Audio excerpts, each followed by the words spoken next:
Gen Z pout here, Gen Z pout there, Gen Z pout everywhere. Here's my working theory on the Gen Z pout. It's not just lip fillers and migration on celebos. Nay, I say. It's the chosen pose for Gen Z right now in the same way that the duck lips represented what was desirable to millennials. The Gen Z pout sits at the intersection of aesthetics, consumption, and sentiment.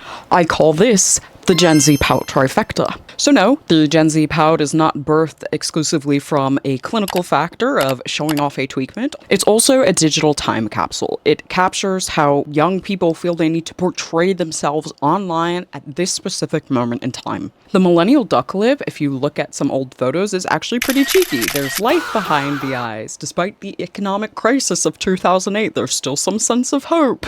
The internet is new, and we're all exploring different camera angles and the novelty of being on social media for the first time. But a Gen Z pout is a little more dismal.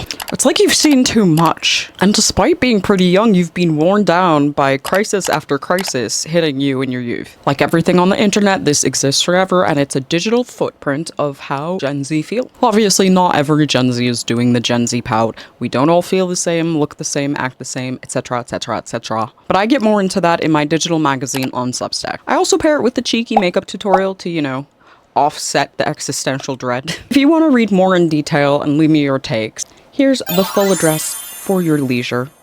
But until next time, bye!